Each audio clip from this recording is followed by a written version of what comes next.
President Trump meeting with advisors weighing military action against Syria's use of chemical weapons. We're looking very, very seriously, very closely at that whole situation.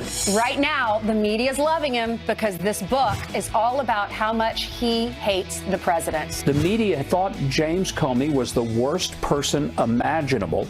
Now you'd think he was the next Mother Teresa. Mike Pompeo facing tough questions on day one of his confirmation hearings. I thought he was terrific. Clear answers, concise answers, and convincing answers. This man ought to be Secretary of State. There are new reports that MS-13 members are traveling with the migrant caravan. Even if they're trying to come here legitimately, maybe to try to find work, is when that doesn't work out for them, that's what they're going to, lean towards, is back into that gang life. We have to rely on the sanity of Kim Jong-un and Putin over the president of the United States. That's where we're at. What we're looking at over there is it's the extreme left. But Joy Behar, I mean, she really has over time become unhinged. I feel like it's almost time to stage an intervention over there.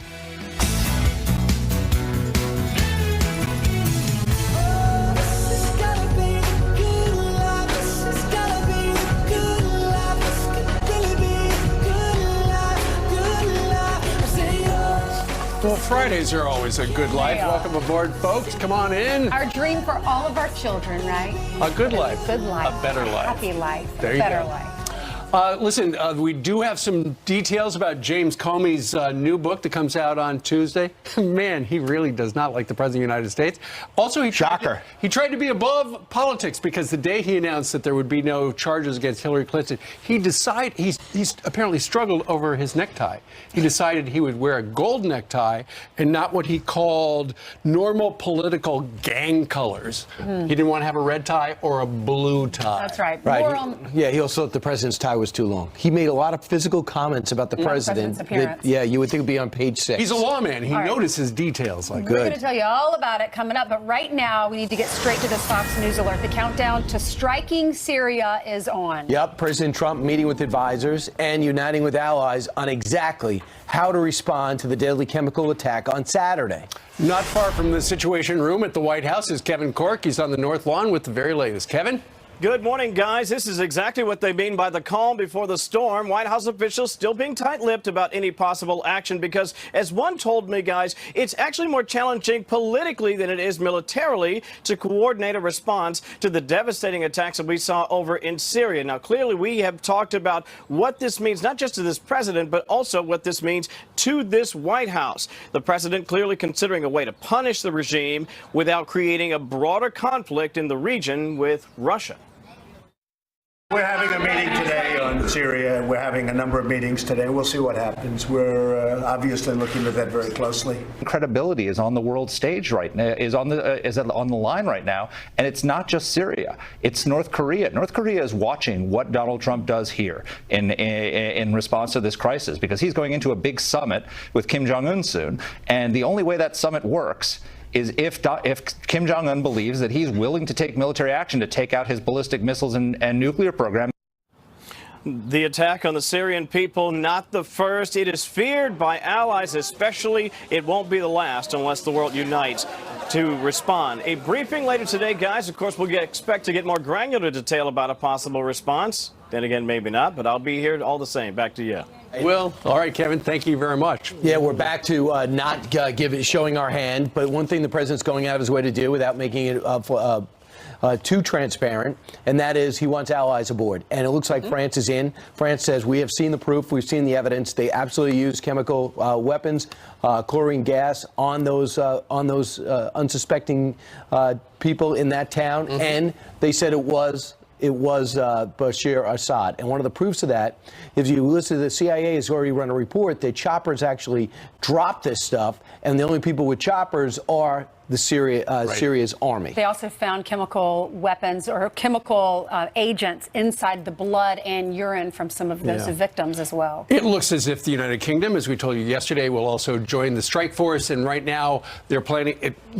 Who knows exactly what they will do, but what they're leaking to the press, according to Pentagon reporters, is it would be a one-day strike. They would try to take out 2 Syrian airfields and wherever this guy keeps his nerve agents. So stay tuned.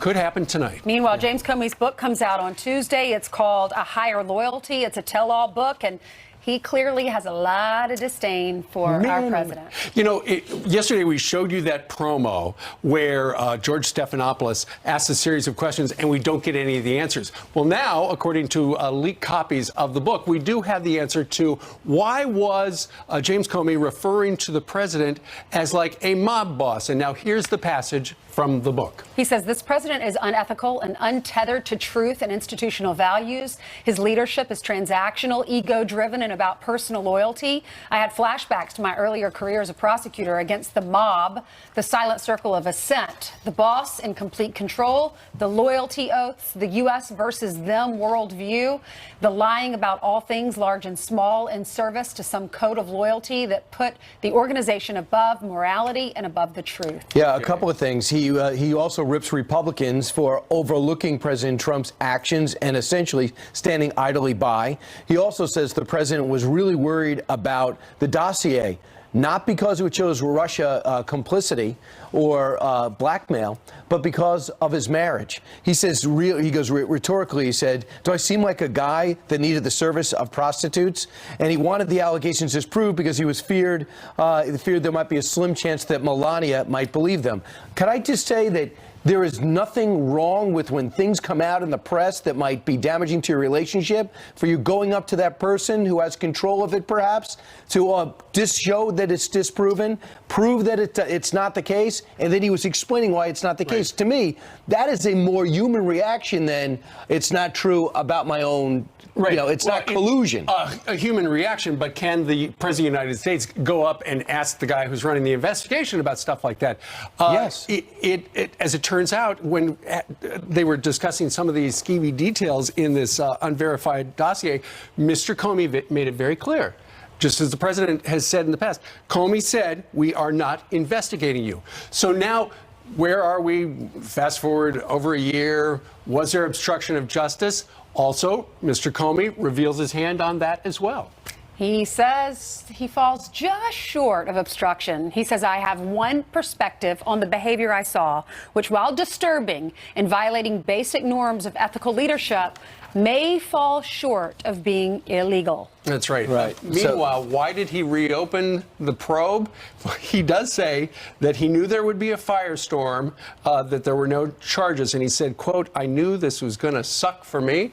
And then it went on. It is entirely possible because I was making decisions in an environment where Hillary Clinton was sure to be the next president. My concern about making her an illegitimate president by concealing the restarted investigation bore greater weight than if I would have if the election appeared closer or if Donald Trump were ahead in the polls. See there, Mr. Comey is looking at the polls to figure out what to do. He apologized, and he apologized to Hillary. He said, I understand that she was angry at me, blamed me for losing the election. He says, I'm really sorry. I didn't do a good job of describing why I made certain decisions to Hillary and to her supporters. By the way, James Comey, if you're really holding people accountable, everything that Hillary Clinton was experiencing was her fault. She's the one with the private server. She's the one with the assistant that gave it to her husband, who is a pedophile, who put it in his laptop, who was being investigated, the FBI found.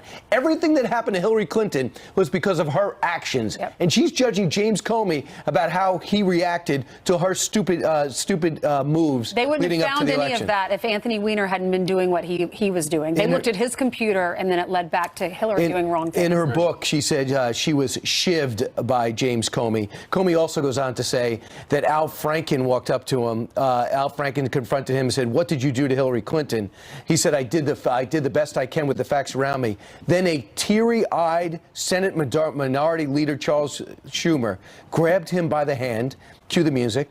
I know you. You were in an impossible situation. You were in an impossible position.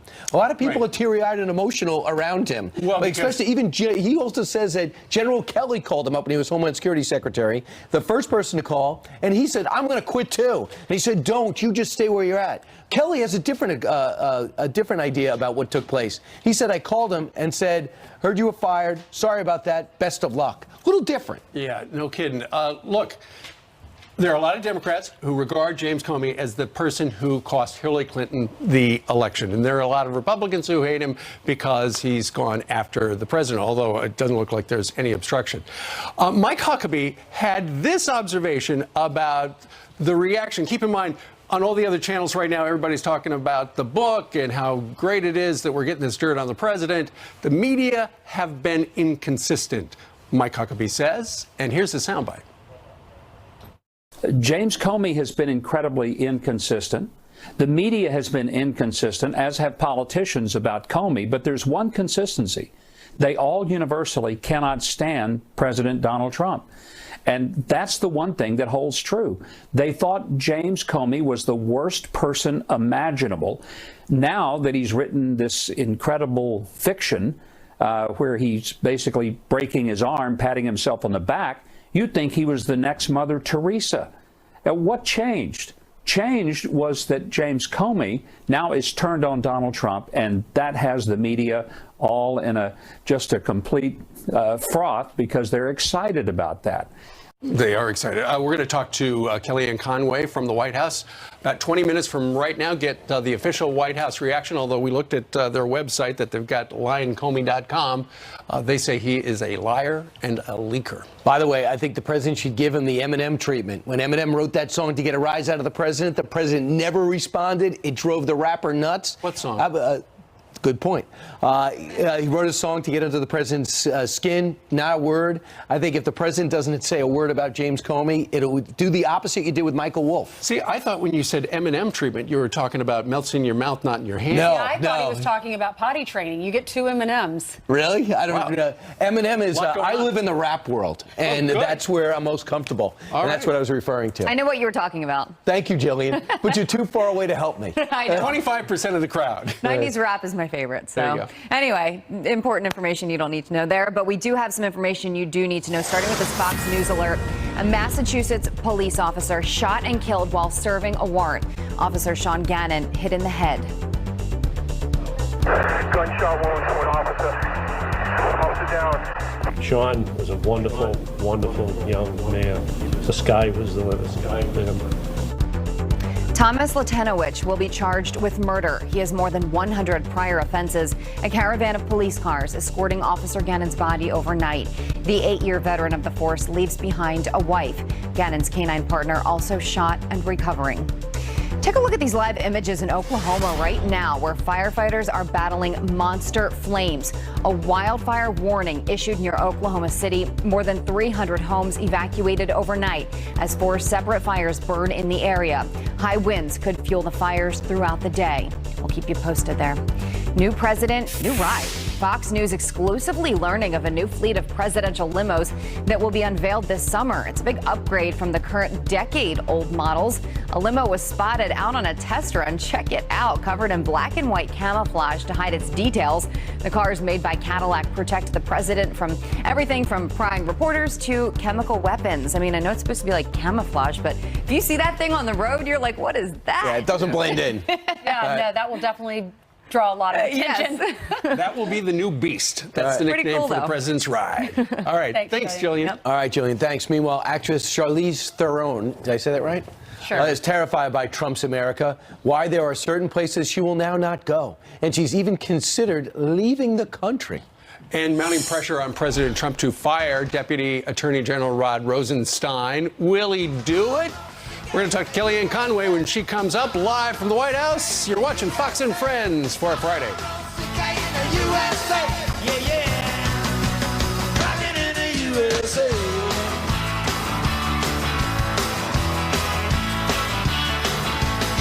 Fox News alert, President Trump initially wanted to pull our military out of Syria a couple of weeks ago, but after the horrific attacks on Saturday against the Syrian people, the president announced he couldn't let Bashar al-Assad attack on them go unanswered. But what is the most effective option right now? Here to break it down is retired U.S. Navy Commander Kirk Leopold.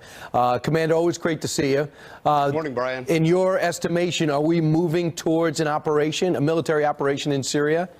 I think we are, Brian. I think we've taken a look and we've determined that, in fact, Syria was and the government was the force that initiated and carried out these devastating chemical attacks, and that obviously a response is going to be necessary. We clearly have the U.S., the United Kingdom, and France now willing and committed to doing combat operations if and when we decide to actually pull the trigger. We know we're not going to take him out. We're not going to try to kill him and overthrow him, but we have to diminish, and we can't deter him, but we have to eliminate his ability, we hope, to ever do this again and to make these chemical weapons. How do we do that? Well, first and foremost, let's go ask the Russians. Why does he still have chemical weapons when you're the executive force that said you were going to eliminate these in the first place? You guaranteed that to the international community. You said it was complete, and clearly it's not. So Syria is either hiding them from the Russians or the Russians are complicit with it, along with Iran, who is supporting it. So given that, now we have to look at Syria and say, okay, you now clearly still have these weapons. You're willing to use them against your people. There's a price to be paid by the international community for doing that. What kind of operation do you think we'll see? How long do you think it'll go? Where do you think we're going to target? How concerned are you about the presence of the Russians? Excellent questions, Brian, because I think at this point we want to get enough forces into the region, not necessarily to do a strike, and that may include the Harry Truman Aircraft Carrier Battle Group, the Theodore Roosevelt coming from in the Pacific into the Middle East. You want to have these forces in place and presence, not necessarily for a strike, but also to contain it, that should, for example, Russia decide to expand this conflict and target U.S. Navy ships or forces, that the price that may be paid, it is going to be a deterrence against an escalation. We have under a minute. The S-400 missile defense system, that's what's deployed now. What do you think we should keep in mind as we go into this operation? I think as we go forward, we have to really look at what capabilities do we want to expose in going after Syrian forces that we may want to hedge our bets with, because clearly Iran also has that same weapon system. They are going to be a much greater threat to the United States. Consequently, we may want to hold back certain capabilities to exercise against Iran in the future should that come to it. It's kind of like an offense. It doesn't want to expose their whole offense in the preseason because we might need to play that team again in the regular season. Exactly. Commander, thanks so much. Always great to see you. Thank you, Brian. Straight ahead, failure to launch. The number of kids living at home is the highest in 75 years. How do we stop that? Rancho Campo's Duffy, who continues to raise her toddlers at home, will talk about how to get the kids out of the basement. She's explaining it all to Ainsley.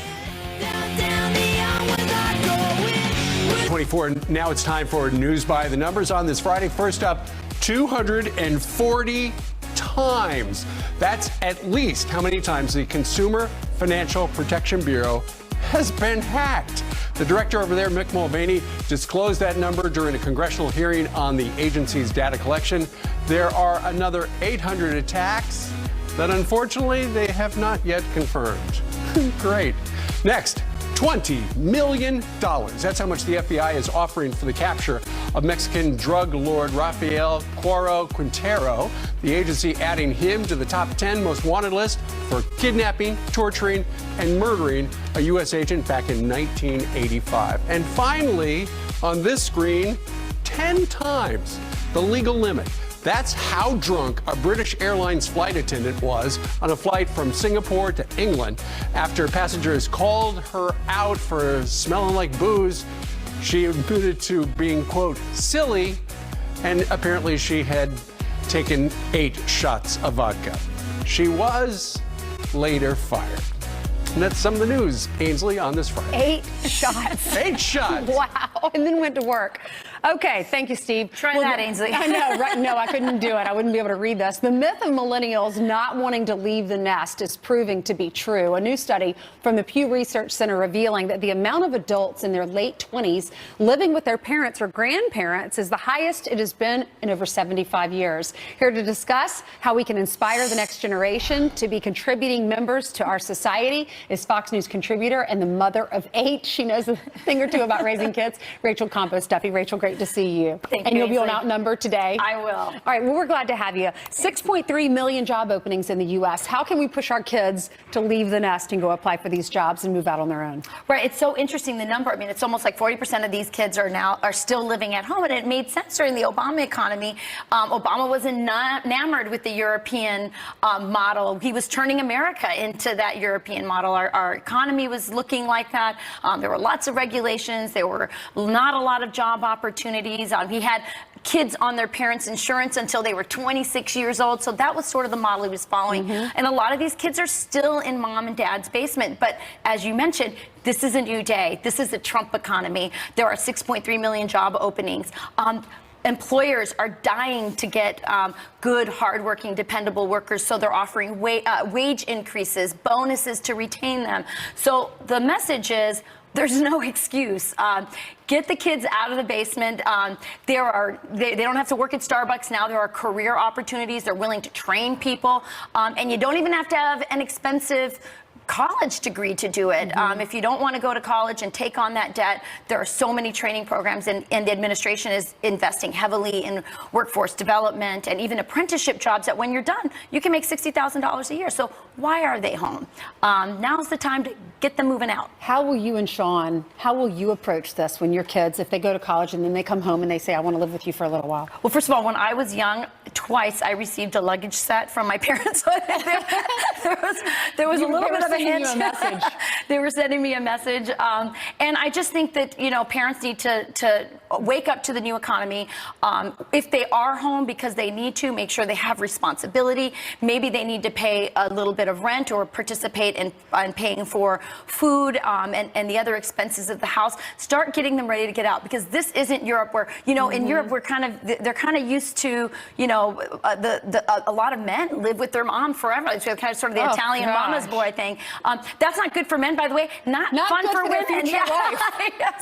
So if we want an economy that's growing with people working, where families are forming and marriages are happening, parents got to do their job to sort of push kids out, and there couldn't be a better time than in the Trump economy. Do you think your oldest, who's your daughter, do you think she'll end up coming back because she'll miss the big family, or is she going to say, I want some peace and quiet, I'm going off on my own? I'm sure she's looking forward to not having as many chores when she goes off to college in the fall, because in my house, I'm a really great delegator, and they kind of see me and they skirt around the corner because they know I'm going to make them do something. But I think that it's good to have a good family. It's good to have kids that want to come back. But an American economy and American culture is a hard work, self-reliance. That's who we are. We're not Europe, and nothing better than the Trump economy to make that point. And it takes a long time to get to the top, but the only way you can is if you work hard. That's right. Thanks so much, Rachel. You got it. All right, we'll watch you on Outnumbered. Thank you. New clips of James Comey's first sit-down interview have just been released, and we're going to play them for you, and Kellyanne Conway is going to be here live to react. That's next. And an avalanche sends rescue workers running for their lives, their incredible escape caught on camera. Whoa.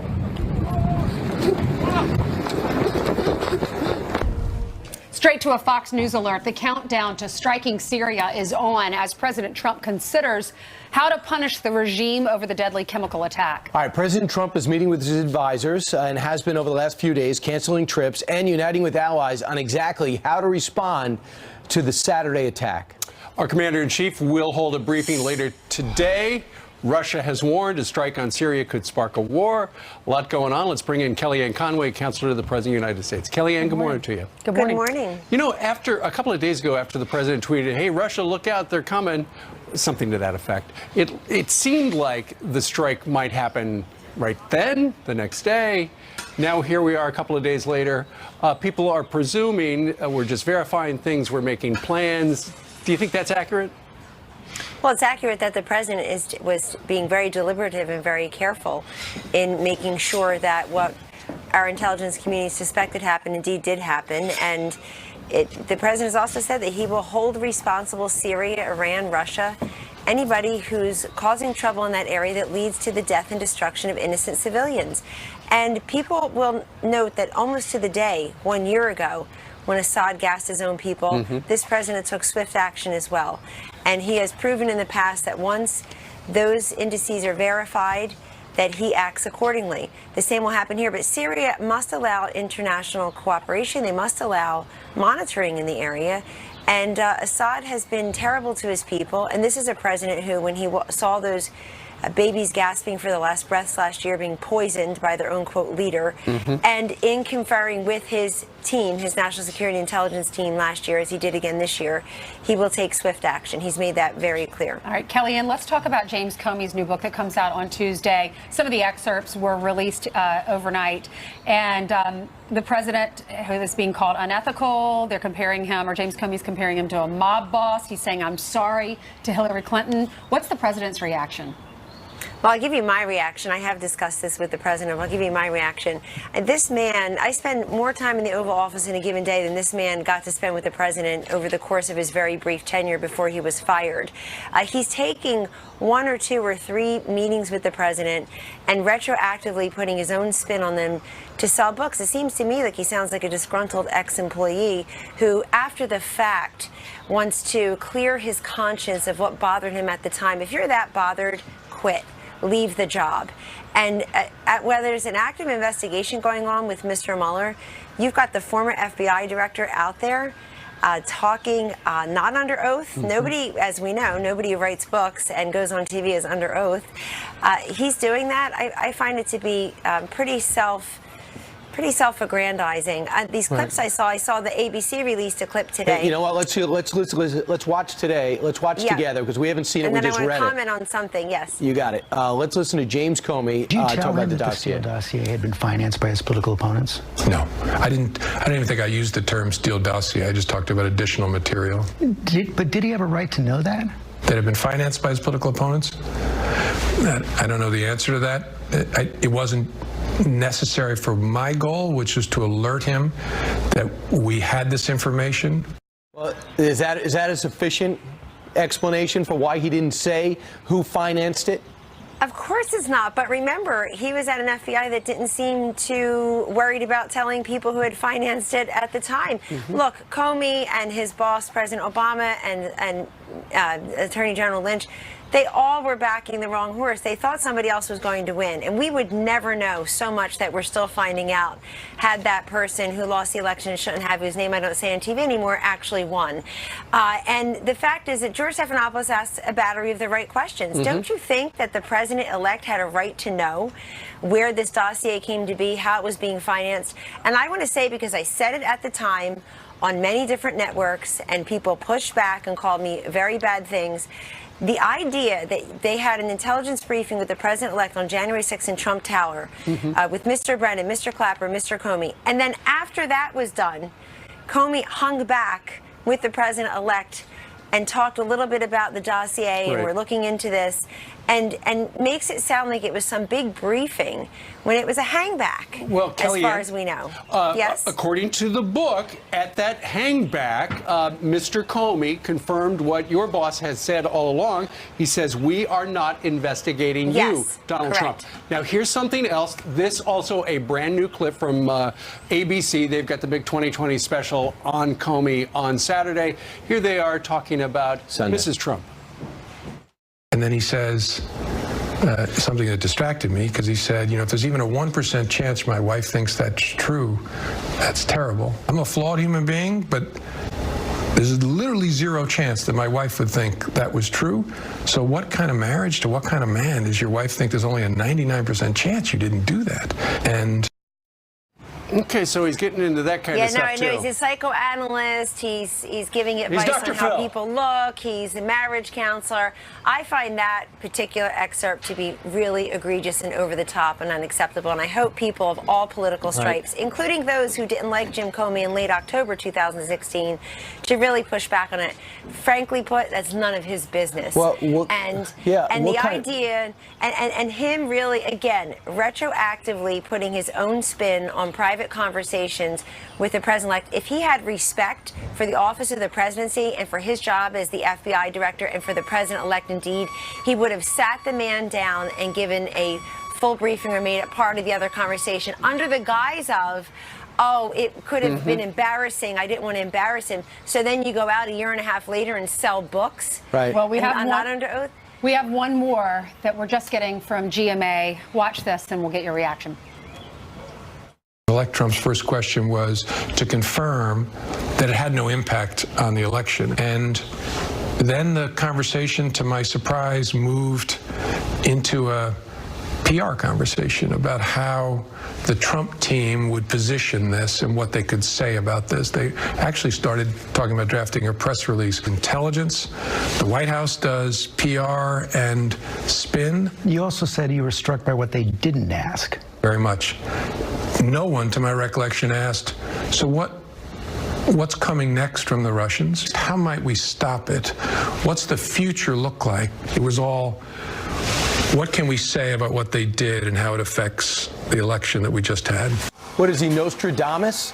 He wants to. Can you recount from your perspective what it was like when they dropped this news, and why the White House's reaction wasn't, what's next? What are they going to do? Well, number one, the election's over, so the impact is being analyzed by the professionals. Do you have a problem with what he wanted you to say, or the White House to say? Brian, it's the FBI director's job to come in and tell the president-elect everything that they knew about alleged Russian interference. He didn't do that. Why is it up to the president-elect and the members of the team who were in there? And I had been with the president-elect right before that at a different meeting outside the building. And because I didn't have my security clearance yet, I was not in that particular meeting. But I know people who were, including the president-elect. Why didn't the FBI director and the outgoing CIA director and the others, the DNI director, why aren't they telling them in full what happened? I take umbrage that people who were learning things for the very first time were trying to put PR spin on it. Oh, I was shocked they didn't ask the following questions. You know who didn't ask those questions? Him and his boss, President Obama. They knew about Russian interference, but they figured Hillary Clinton would, I said her name, darn it. They figured that woman who lost the election, whose name I don't say on TV, would have won the election, so we'd never have to deal with Russian interference. He actually said that, but Kellyanne, let me ask some. What does the president plan on saying about this? I know he's going to be tempted to weigh in right away, but what do you think the president's going to say about this when he gets more information or reads it himself? Well, the president has a right to weigh in because you have one person's account of meetings that happen between two people, and he's the other person. And I've discussed it directly with him. He has a different recollection of these matters, and he's not out there trying to sell books. He's too busy cutting our taxes and reducing our regulations and keeping us all safe and renegotiating trade agreements. I have to say again, when the president fired Jim Comey, he gave an interview to a different network where he did note that the man is a showboat and a grandstander. I'll add sanctimonious. I think people are seeing that. If you don't like the job you have, I say to the same people who work here and have in the past, if you don't like the job you have, if you think that you're working in a place that's doesn't comport with the workplace where you want to be, leave. He didn't do that. It's that easy. He got fired. He got fired, and he never objected to any of this. I will say one thing, though. Jim Comey is unlike these other people writing books. At least he made it into the Oval Office and had interaction with the president. Will the president respond? The book comes out on Tuesday once the president reads all of it. Yeah. He may, but he's asked for a number of us to respond, and I'm happy to do it. Just stand by for some tweets. Meanwhile, speaking of he was fired, there have been some who have said that Rod Rosenstein should be fired because he's handling the subpoenas and stuff like that over the Department of Justice, and he's been dragging his feet. It's just so weird. I know he met there at the White House yesterday. It's so weird that we've got a Republican president and a Republican running the Department of Justice in the form of Jeff Sessions, and yet Rod Rosenstein doesn't really seem to be helping Congress do their due diligence over this investigation. Well, Congress has made clear that they want the production of these documents to accelerate, and there was a new gentleman who's been on your network recently who's in charge of that. Mr. Lausch. That's right, and that he has said that it will go more expeditiously. And this White House has been complying with every request that we've received, over 20 witnesses, over 20,000 or so documents, I'm told. And the same goes, and we respect the process up on Capitol Hill as well. But the Deputy Attorney General was here yesterday meeting with the President, the Chief of Staff, for a routine meeting. And he continues in his job today. But I do see people making different. Well, I do see people saying, do this, do that, do this, do that. This is President Donald Trump, and as Jim Comey found out, the president makes his own decisions, and he has a right to. And nobody should get ahead of that or in the way of that. Okay, good enough. Kellyanne. Remember, people who write books are not under oath. Don't forget it while you read these excerpts, folks. We remember. All right, Kellyanne, thank you very much. Was fired. Take care. Have a good weekend. All right. Take care. Coming up. Welcome back. Hope you're having a good morning. Time for some headlines. An avalanche barrels down a mountain and slams into the road below. Just take a look at this terrifying video showing workers running for their lives.